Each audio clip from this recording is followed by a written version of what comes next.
Hello ROS developers, and welcome to another Gazebo in 5 minutes video provided by The Construct, a channel about ROS.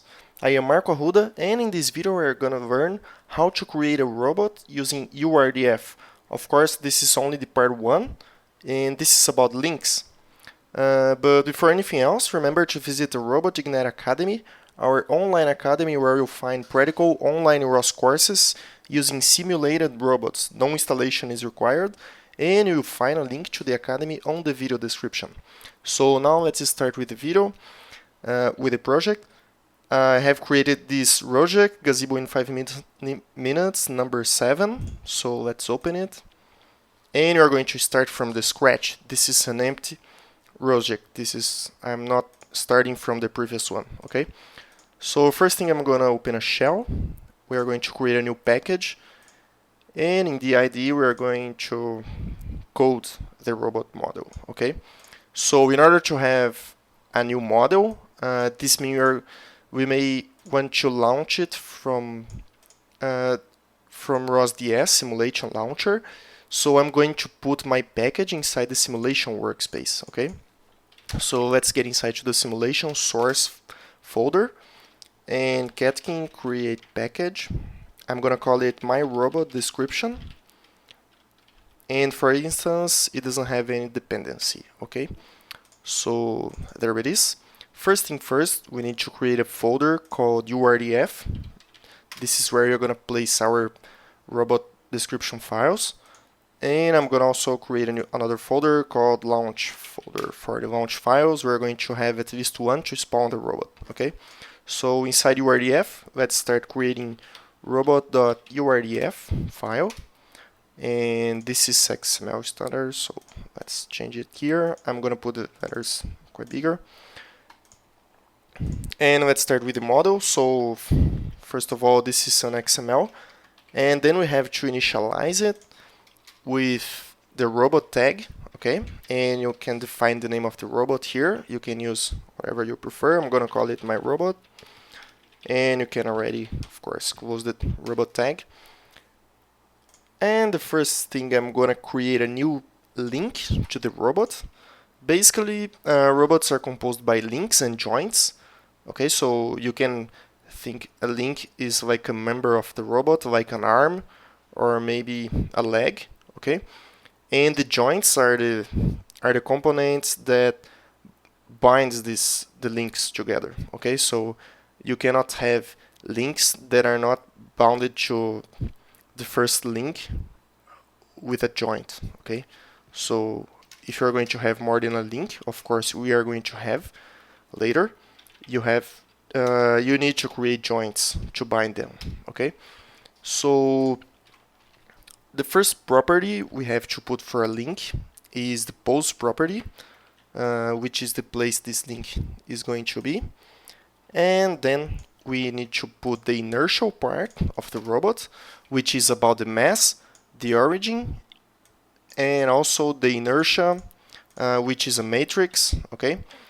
So I have here just some stub values. This is not related to the size of the robot I'm going to create for this video, but you can modify, and we are going to see further how you can calculate these values for a kind of geometry, for example a cube, okay?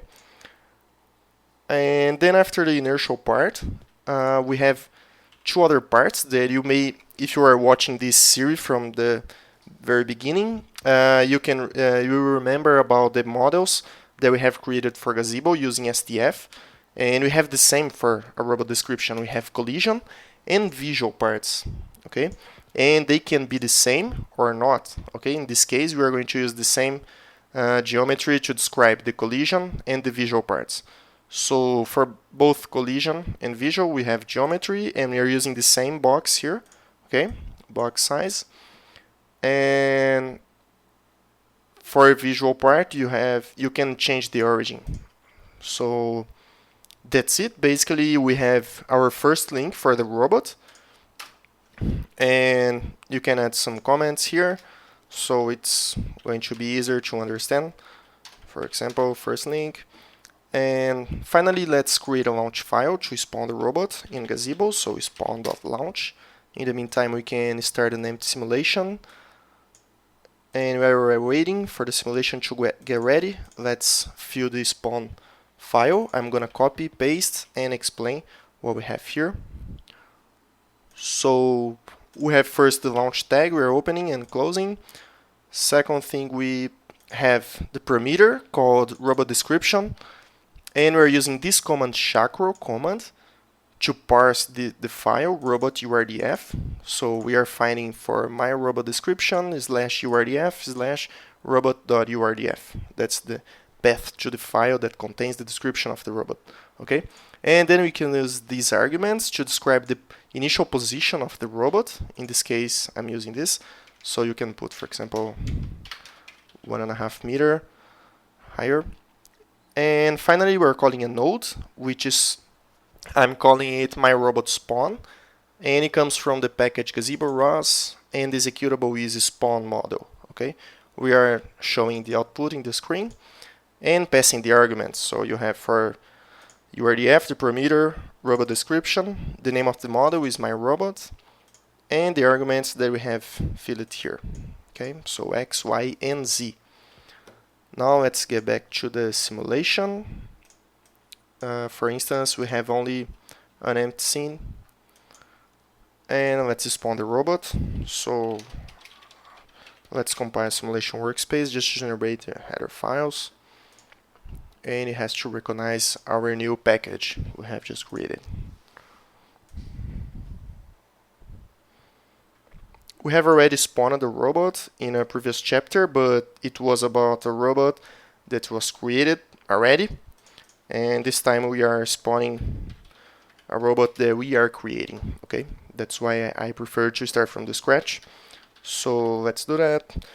Browse launch, my robot description, and we have just a single file. So just press tab, and it's gonna be filled here. Spawn launch, and after a few seconds, we may have the robot, or for instance, just a box spawning the simulation. Okay. So that's it. I hope you liked the video. If you did, please give us a thumbs up and remember to subscribe to our channel and press the bell for a new video every day. Either you like it or not, please share your thoughts and questions in the comments area. See you!